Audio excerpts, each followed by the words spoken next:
All right, we back. Category 3. Part 1, category 3. So, category 1 was what? Friends. Category 2 was what? Associates. Category 3, assignments. Assignments. So listen, straight to it. It says assignment. An assignment is a trainee, a mentee, an advisee. This type of relationship exists primarily for the purpose of one person providing mentorship, guidance, training, and coaching to another. This is going to sound rude, but he says assignments are people projects, right?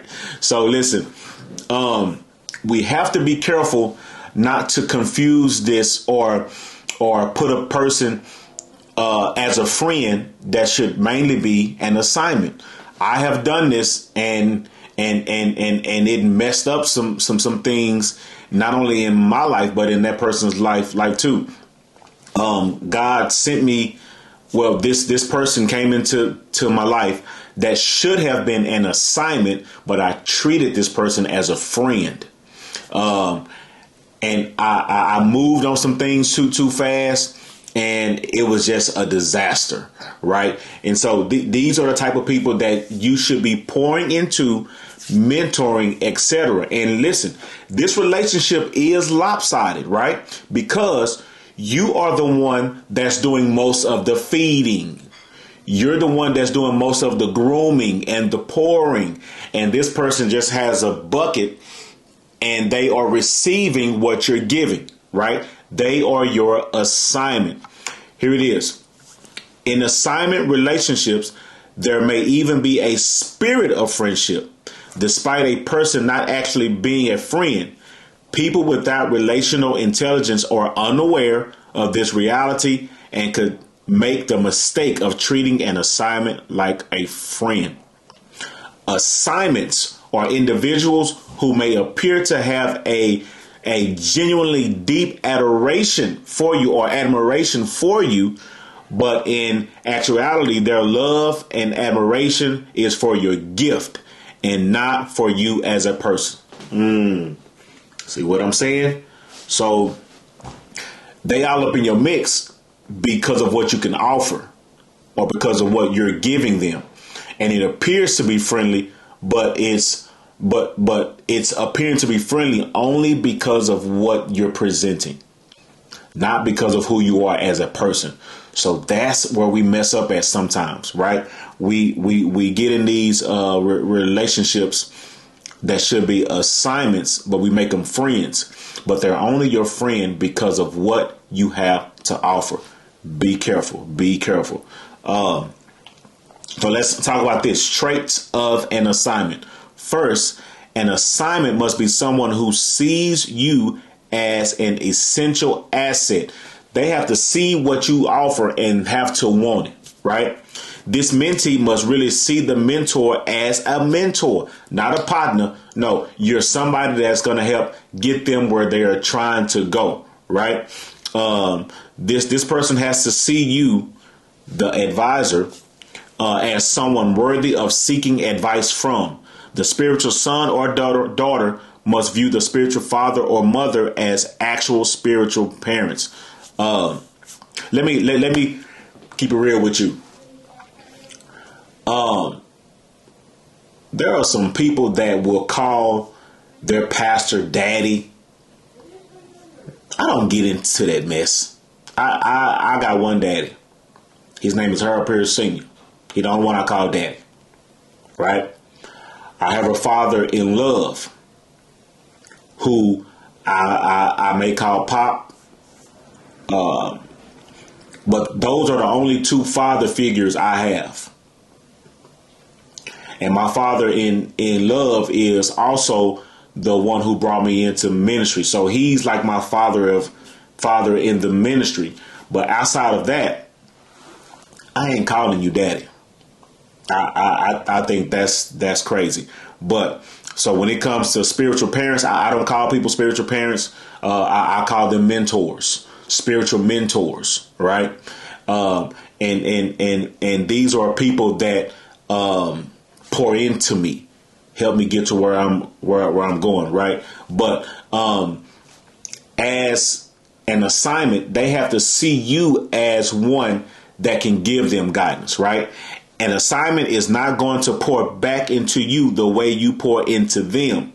They aren't going to bless you the way that you bless them. Again, I already mentioned that the relationship is lopsided. You're doing most of the grooming, most of the pouring, and they are doing most of the receiving with their imaginary bucket as you're pouring in, right? So watch this. Sometimes, like he says, you have to shake the dust off.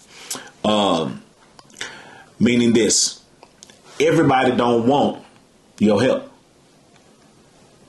It's a hard truth. Everybody doesn't want what you have to give. So with that being said, sometimes you have to shake the dust off your feet and not get in your feelings, right? Not only must your assignment view you as someone who can help them, but you must see them as someone you can help. Man, you can't help everybody. You can't. Some people simply aren't ready to receive what you have to give, and that's okay. You got to shake it out. Ready to hear this? An assignment is going to be an individual who is open to and ready for the value you're going to add. Listen, you have to see yourself as valuable, and they have to see you as valuable too. Don't waste time pouring into a container that has a hole in the bottom of it. You'll catch that later, because as you're pouring, it's just going to waste. It's falling on the ground rather than being consumed, right? So watch this. First, we can't help people who don't think they need help.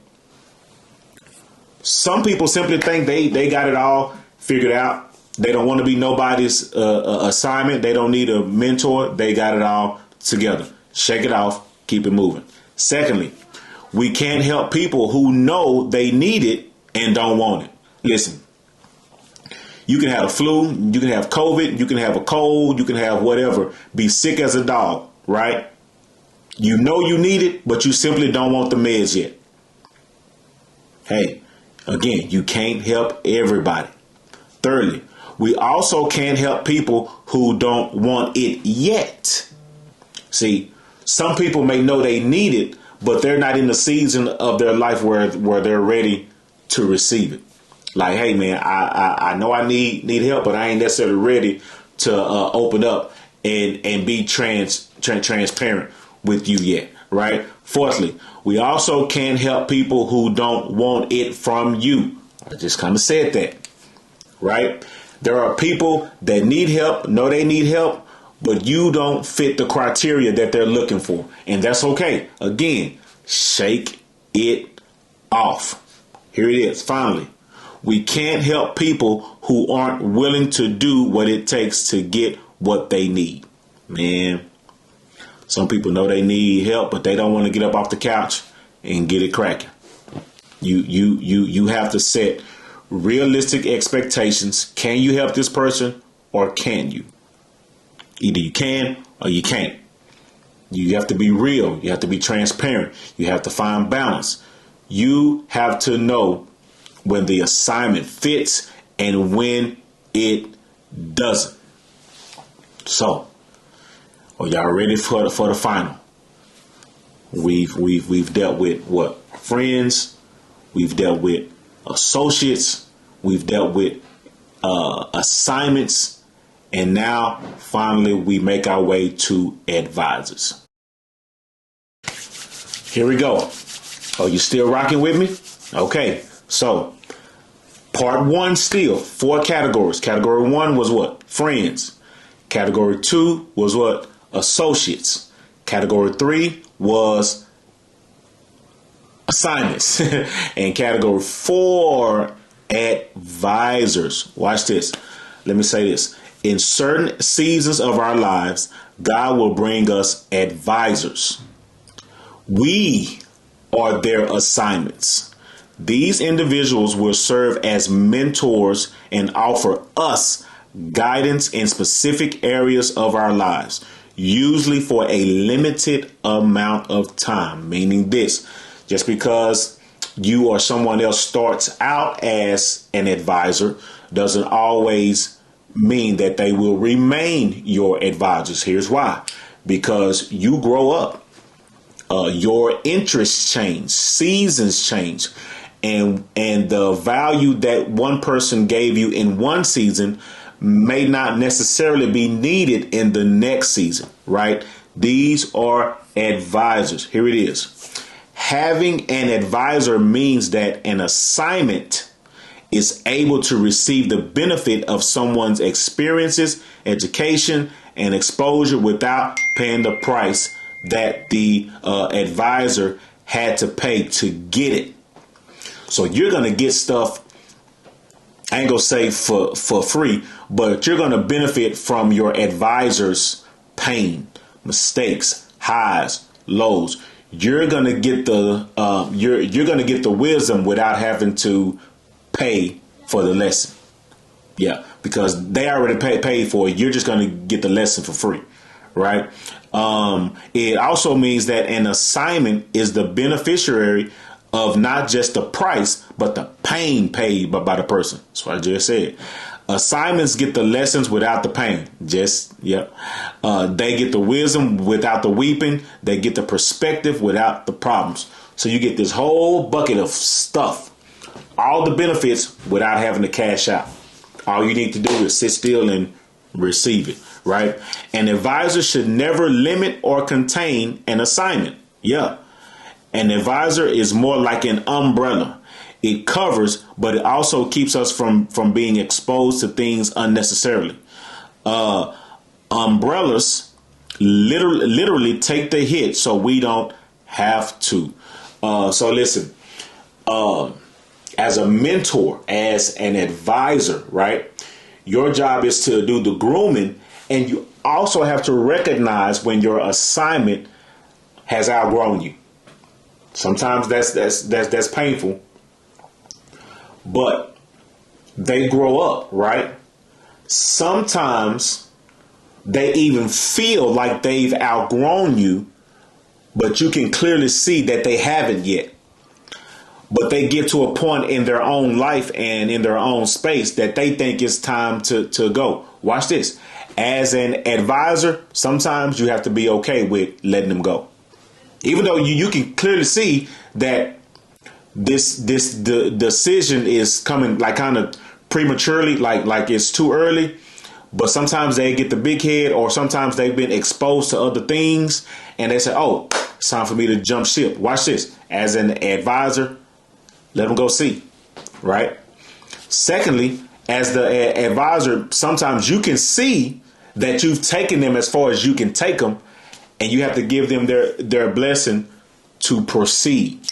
And that's a beautiful thing, right? The first one is not so beautiful, but the second one, yeah, you can see that the flower, that the seed has been planted and the flower has been blossoming, and you've taken them as far as you can take them, and you give them their blessing to move forward. All right. Yeah. So advisors definitely keep us from being unnecessarily exposed to certain elements, pain, mistakes, and the like. But they also are catalysts. Our advisors cause things to happen for us that would not happen without them. Man, listen, I can keep it real with you. I know a couple brothers, man, that had I not met them, I would probably still be in some type of box. I would probably be in some situations that held me captive. Part of that is the fear from me not being willing to like jump out of the box, but just being shackled and handcuffed, right? But it took meeting certain people to be like, man, there's a bigger world out there than what I'm seeing. They're catalysts. They help push you to your next thing, right? And they also keep us from experiencing certain traumas and pain because they've been there, done that, so we don't have to. All right. Advisors are also comforters. Man, when we're going through, they give us advice on how to make it. Why? Again, because they've been there, done that, right? But listen, just because someone has given us advice doesn't mean that they are advisors. Like some of our friends, man, they can tell us stuff in certain seasons of our lives, but they're not necessarily advisors because y'all are kind of like on the same level, right? And they haven't been where you're trying to go. I would like to say I like my advisors to be 5 to 10 years ahead of me, right? If we're on the same path, like we can be partners, we can be learners together, we can be learners. But as far as you advising me on my future, I really prefer to deal with people that have already traveled the path, and they're going to show me how to create my own path. Because why? They've been there, done that. Again, they've experienced the highs, lows, the joys, and the pains. So listen, check this out, man. Part 1, it was long. Hey, this is a journey. We have to know how to categorize and define our relationships. You have friends, you have associates, you have assignments, and you have advisors. Where do people fall in your life? Take the time over this next week to reflect over that, figure it out, and start putting people in their places. And don't feel bad when you have to do that, because your purpose and your life is important. And we have to put people on our bus, but they have to be in the right seats. All right. Whew. Till next time, see you later. This HP.